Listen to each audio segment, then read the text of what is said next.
The year is 1952 and Kenya is burning with the fires of resistance. In the lush hills of western Kenya, a young Luo journalist named Ramogi Achieng Oneko is about to step into history.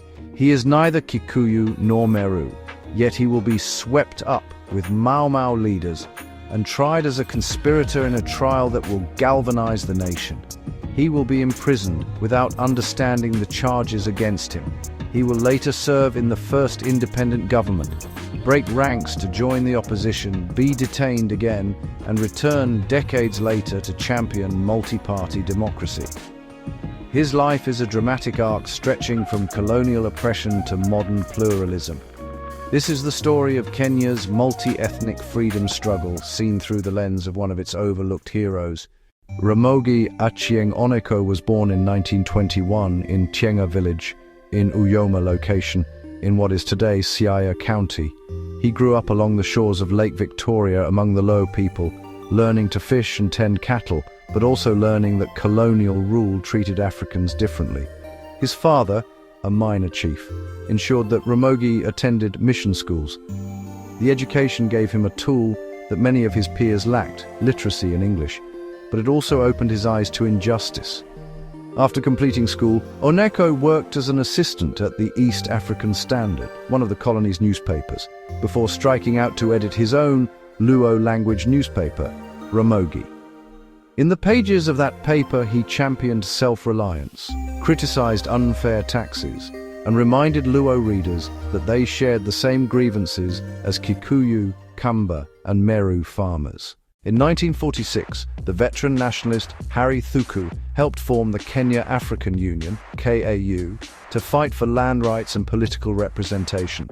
The organization quickly grew under the leadership of Jomo Kenyatta, a charismatic Kikuyu who had studied in Europe. Achieng Oneko joined KAU soon after and was elected treasurer, making him the only Luo on its executive committee. This role gave him access to Kenyatta and other nationalist figures. In meetings, Oneko urged the party to address the needs of all ethnic groups, not just the Kikuyu who were losing their land in the White Highlands. His ability to speak both Luo and English made him a vital bridge between communities. Through KAU, he met leaders such as Bildad Kajia, Paul Nge, Fred Kubai, and Kungu Karumba, names that would later become synonymous with the Kapenguria Six. Oneko used his newspaper connections to amplify the grievances of displaced peasants and disgruntled veterans. He recognized that the growing militancy of younger activists, especially among Kikuyu peasants who had taken the Mau Mau oath, reflected desperation. Although not a sworn member of Mau Mau, he sympathized with the movement's demands for land restitution and greater African rights. In the Ramogi newspaper, he printed translations of Kenyatta's speeches and called for unity across tribal lines. He believed that the struggle should not be seen as a Kikuyu rebellion, but as a national cause, an idea reinforced by the participation of figures like Muthoni Kirima, the only female field marshal in Mau Mau. Women like Kirima proved that the fight for land and freedom transcended gender and clan boundaries. In October 1952, as Mau Mau guerrillas stepped up attacks against colonial loyalists and settlers, the colonial government declared a state of emergency. Police and soldiers rounded up nationalist leaders across the colony. On 21st October 1952, Kenyatta and 5 other KAU leaders were arrested and flown to a remote mission station in Kapenguria, near the Uganda border. The group became known as the Kapenguria Six. Kenyatta, Paul Nge, Bildad Kajia, Fred Kubai, Kungu Karumba, and Achieng Oneko. The British authorities accused them of being the high command of the secret Mau Mau society, responsible for oath-taking and guerrilla warfare. Oneko, designated accused number 3 at the trial, insisted he had never taken the Mau Mau oath and could not even understand the Kikuyu language used in the alleged conspiratorial meetings. He pointed out that he had attended only one KAU meeting in Kikuyu, for which he needed a translator. Yet this meeting formed the bulk of the evidence against him. Observers later remarked that his conviction rested on guilt by association, a sign of how desperate the colonial regime was to suppress all nationalist voices. During the trial, which lasted from December 1952 to April 1953, prosecutors produced paid informants who claimed the accused had taken Mau Mau oaths and planned assassinations. One informant, Rawson Macharia, later recanted and admitted that he had been bribed to lie, revealing the trial's political nature. Although the charges against Oneko were weak, the colonial judge, Ransley Thacker, convicted all 6 men. They were sentenced to 7 years hard labor, followed by indefinite restriction. Despite appeals, the convictions were upheld. Even when an appellate court finally quashed Oneko's conviction in 1954 due to lack of evidence, the administration kept him in detention until 1961. He remained locked up with the other Kapenguria detainees, enduring harsh conditions in remote prisons, such as Lokitang, Lodwar, and Athi River. Life in detention was designed to break the spirit of the nationalist leaders. The 6 men were moved frequently and isolated from their families. They were made to dig trenches, break rocks, and farm under the hot northern sun. To kill time, they debated politics, taught each other languages, and shared memories. Oneko and Kenyatta's conversations ranged from Luo fishermen to European anarchists, from the Bible to Lenin's writings. As the only Luo among the detainees, Oneko taught some Doluo phrases to his Kikuyu comrades and learned basic Kikuyu in return. The experience solidified their sense of common struggle, a unity not always obvious among ethnic groups outside the prison walls. While they were imprisoned, the Mau Mau insurgency raged on. Fighters such as Field Marshal Musa Mwariama and General Baimungi wa Marete continued to harass colonial troops in Mount Kenya and Meru forests, refusing to surrender until 1963. Women like Muthoni Kirima acted as spies, couriers, and fighters. The rebellion forced the British to pour resources into Kenya and ultimately recognized that independence was inevitable. Meanwhile, the colonial propaganda machine portrayed the rebels as savages and the Kapenguria detainees as traitors. However, increasing international pressure, including from India, Ghana, and the United Nations, demanded their release. In August 1961, after 9 long years, Achieng Oneko and the other detainees were finally released. They returned to a Kenya in transition. The KAU had been banned and replaced by the Kenya African National Union, KANU, which Kenyatta led. The colonial administration had accepted the principle of one man, one vote. Oneko, once labeled a terrorist, became a hero in the eyes of many. He joined KANU and campaigned for independence, giving speeches in Luo, Kiswahili, and English across the country. When elections were held in 1963, he won the Nakuru town constituency, an urban seat with a large multi-ethnic population. Upon independence on 12 December 1963, Kenyatta became Prime Minister, and Oneko was appointed as Minister for Information, Broadcasting and Tourism. In this role, he oversaw the Kenya Broadcasting Corporation and the newly formed Voice of Kenya radio service.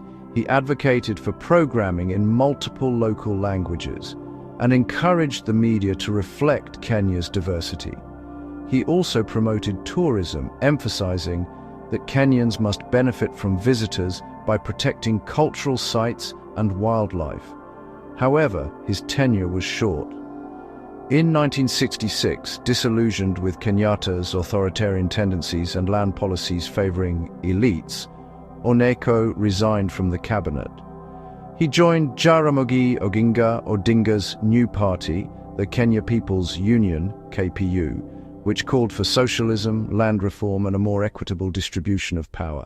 The split between Kenyatta and Odinga marked the beginning of Kenya's one-party era.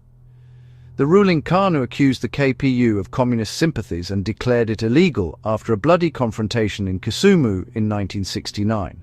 Several opposition leaders were arrested. Oneko was among them. He was detained without trial from 1969 to 1975 under the Public Security Act, which allowed the president to hold critics indefinitely. This second imprisonment mirrored his first. He was once again labeled an enemy of the state, even though he insisted he was only demanding the freedom that had been promised in 1963. During these years, multi-party politics were crushed. Kenya became effectively a one-party state. Ironically, the men who had fought colonial oppression now found themselves oppressing each other. After being released in 1975, Oneko returned to his farm in Kisumu. For the next 2 decades, he lived quietly, raising cattle and maize. He occasionally wrote letters to newspapers, urging Kenyans not to forget the ideals of the freedom struggle. In the late 1980s, under President Daniel Arap Moi, Kenya's political climate began to change. The Cold War was ending, and Western donors demanded reforms. Young activists, clergy, and academics called for the restoration of multi-party democracy. In 1990, the murder of Foreign Affairs Minister Robert Uko and the detention of opposition leaders spurred further agitation. Veteran freedom fighters like Oneko were invited to rallies where they lent historical legitimacy to the movement. In 1992, Kenya held its first multi-party elections since 1963.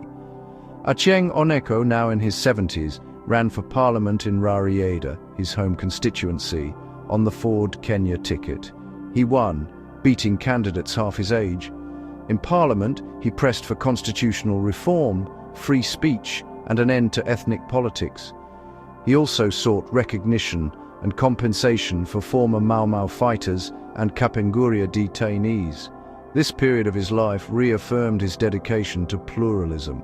Many younger activists saw him as a living link to the independence struggle, proof that the fight for democracy in the 1990s was a continuation of the same ideals voiced in the 1950s. Oneko's friends and family described him as principled, stubborn, and deeply committed to the idea of a just society. He married twice and raised several children. His first wife, Mama Mary, supported him through his long detentions, visiting him in remote prisons and bringing him food. After Mary's death, he married a second wife. He was also a committed Christian, attending the Anglican Church and quoting the Bible as readily as he quoted Marx. He believed that faith and politics were not mutually exclusive.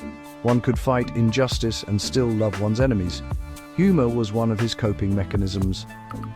During his first detention, he joked with Kenyatta about being accused number 3, telling his friends that he must have been charged with the crime of being there.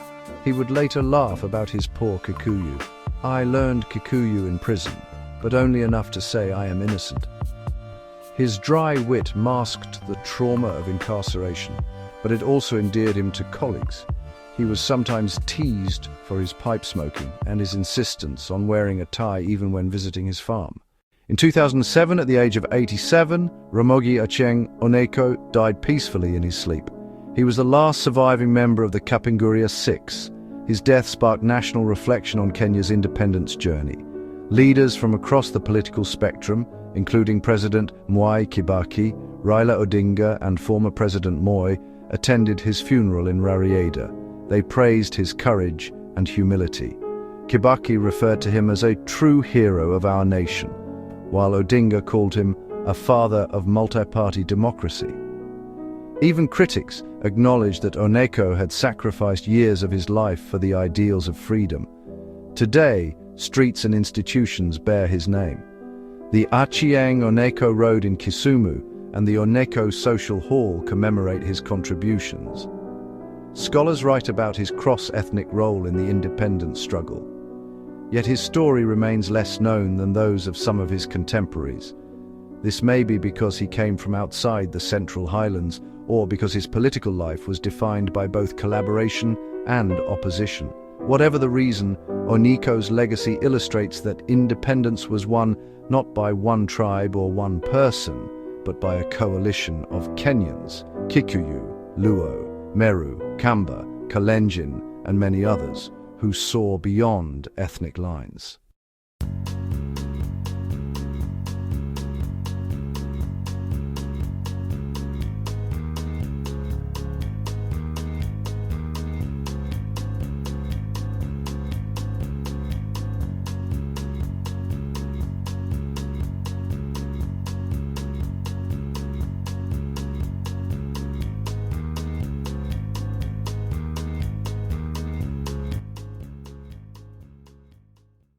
Ramogi Achieng Oneko's life is a testament to Kenya's complex journey to freedom.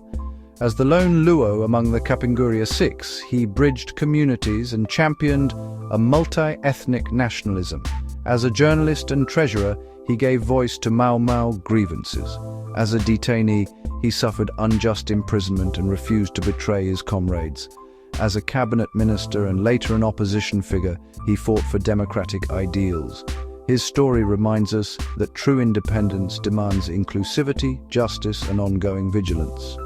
We honor him not only for what he did, but for the ideals he embodied: unity across diversity, courage in the face of oppression, and a belief that freedom is a continuous struggle.